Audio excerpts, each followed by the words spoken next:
What's good, everybody? It's your boy, O'Shea Duke Jackson, back at it again with another episode of the Celebrity Junk. I had somewhat of an out-of-body experience. It was surreal.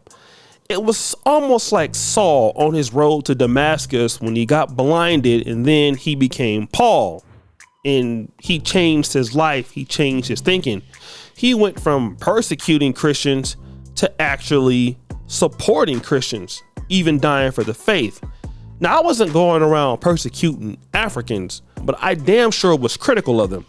I was not claiming Pan-Africanism at all, and it took me a long time to get to that point. I was strictly hard body, hashtag, what you would consider now, FBA, hashtag ADOS, and I had smoke for all anti-African American sentiments.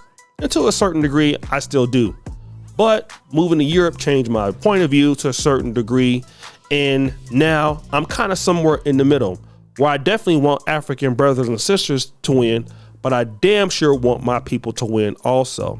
And for many of us from the African American community, we can be a little bit disgruntled when we are encountering some of our brothers from the diaspora, African or Caribbean. And the reason is because, well, some people want to be us, but not be us. And when I'm talking about that, I mean Barack Obama or Kamala Harris. These people who are pretending to be African Americans when they really don't want to be African Americans, but it fits the bill. Let's look at Barack Obama. He's Kenyan, half white, with the anti-black agenda. He's married to an African American lady. But you will see Barack Obama doing stuff like this. Amazing grace, how sweet the sound. That's Barack Obama's fail at singing Amazing Grace. And then there's now Kamala Harris. I mean, most of her success has come through the African American community. If it wasn't Dayton Willie Brown or Montel Williams, I mean, I don't know how else she could have got on. She went to Howard University. I mean, don't you see her with these big gold earrings looking like Salt and Pepper back in the late 80s, early 90s? I mean, the whole swag was stolen from our community. And that's interesting because Howard University is a private institution founded in DC for African Americans who couldn't go to white schools. And nobody knows that more than Kamala Harris. But when she was a presidential candidate in 2020, this is what Kamala Harris said about reparations. So I'm not gonna sit here and say I'm gonna do something that's only gonna benefit black people. No. Okay, fair enough. You want to just do everything for America, not include anybody from the black community. I get it, because all tides lift all boats, right? But check this out. Tariq Nasheed shared some information today I just really couldn't believe. And these clips, as an African American, it really gets under my gears. Let's check out the first one. What'd you get? So, okay, so do you know music? Okay, so first of all, Charlie Mingus, really one of the greatest jazz performers ever. One of my favorite albums of all time. Roy Ayers, Everybody Loves Sunshine. You know this one? So good. It's a classic. And then Porgy and Bess, right? And this is a beautiful one. It's Ella Fitzgerald and Louis Armstrong. So there you go. Now, this is Kamala Harris, you know, showing her love for African American musicians, buying these particular records. Okay, that ain't that bad, right? But let's check out this next one. Right, Marlon, so I know how to make a mean pot of greens. In fact, people used to ask me to make greens for them for Christmas. One year, I had so many that I had to wash that we ended up washing them in the bathtub. So I am not playing around. So what you got? Oh, she makes a mean pot of greens. All of this, all of that. That's crazy, right? This is a lady who basically is not African American, But here you are trying to attach to the culture because you know what? It makes you look good. That's crazy. And another thing too, a lot of black women are giving Kamala Harris money, and that's fine. But you know what? Kamala Harris ain't you. And it's not because Kamala Harris is half Jamaican, half Caribbean. I mean, you got white people that grew up in the black community that's more black than Kamala Harris. Kamala Harris also ain't you because she don't think with the same mind, but you want to pretend to be just like us and then vote against us. That's what I don't like. And this is what I want to talk about. I don't have a problem for the people who are hashtag FBA haters or, like I said, you don't like African Americans. Now I want to talk about something I really don't talk about a lot, which is why is it important to have hashtag FBA or hashtag ADOS? Nobody did that. Ain't nobody been around here judging her blackness. What we have judged is her lineage and her attachment to American DO, descendants of slaves. She has a Jamaican parent and an Indian parent, and neither of those parents is an American DOS, descendant of chattel slavery in this country. Not everywhere slavery. We know that was slavery in other parts of the world.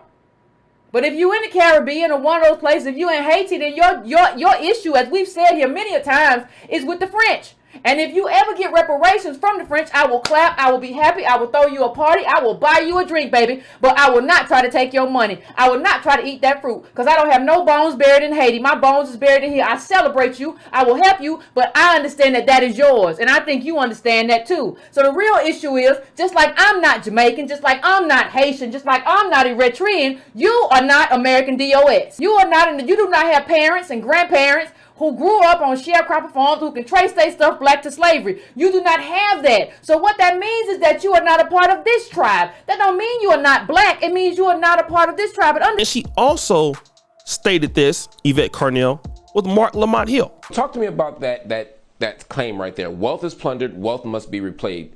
That is the fundamental argument of reparations for most folk, myself included. But a lot of times where we get stuck is the details of what kind of plunder we're talking about, what kind of money it takes to repair the damage done, who gets it, and how they get it. So talk to me a little bit about ADOS's policy vision as it pertains to reparations. Well, ADOS, the ADOS Advocacy Foundation, we are committed to cash payments. And we are committed to cash payments to a specific group of people, right? And those are American descendants of slavery. Now, we have a transformative black agenda that includes all black people. But in terms of reparations, those are the people that built the country and have been systemically, methodically oppressed since then. So you have to have a method, not only for cash payments, but for programs to protect that wealth. Because you can give wealth to a group of people and then that money is plundered by white supremacy and super capitalists who would like nothing more than to take it away from us. So we have to have certain protections, but we absolutely have to have cash payments. And this absolutely has to be a federal government initiative in terms of how we do this and how we have outlays and appropriations and things of that nature. It has to happen that way. And again, I'm not here causing division, but these people got to be called out. And I'm going to tell you why. I'm over here in Uganda right now, okay?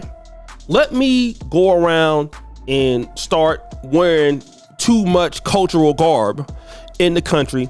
Most people will be okay with it, but you're going to have somebody in the diaspora from Africa saying, I need to stop trying to pretend to be them and represent my group. I mean, that's what happens with some of the African brothers when Wakanda came out. And again, this is not all brothers and sisters from the African continent, but you hear it all the time.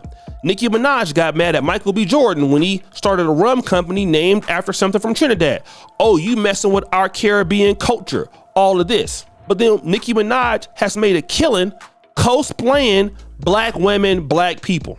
But at the same time, you got a problem when somebody cosplaying you. But if I'm gonna cosplay you or pretend to be you, I will at least do it in a way that represents your interests. How is Kamala Harris going to pretend to be African American, trying to trick the people when you against the people you want to be? So you want to just use the community for your own benefit? Now, these blacks, I have a big issue with. And like I said, and Africans would have a big issue with me if I was over here pretending to be like I was Ugandan or pretending to be I was Ghanaian or Nigerian, and then at the same time, I'm against their interests. They would have a big problem with that, and they would tell me to take my ass home. But you do have blacks in America or in the world that benefit off of African American culture, only to want to undermine it. And Kamala Harris is trying to undermine our group. I don't like that stuff. And again, this is not against all the brothers and sisters out there. I love many of y'all. I have met y'all, and I'm still a person that supports Pan-African interests. Just like Yvette Carnell said, hey, we have a global black agenda for everybody. But our people have went through unique circumstances. The way that we eat foods is a culture. The same thing like how Ugandan culture, how Buganda culture, many cultures in Uganda, many cultures in Kenya eat food. We have a certain way that we worship God, just like they have a certain way of worshiping God. We have a certain tradition of raising our children. This is the same what they do. It's no different, but we are a unique group. And you shouldn't come into somebody's unique group for your benefit and then try to take it away. Try to take their stuff away. And that's what Kamala Harris is doing. She's trying to pretend to be an African American woman. At the same time, she didn't come from that group. Your mother's an Indian lady. Your father's a Jamaican.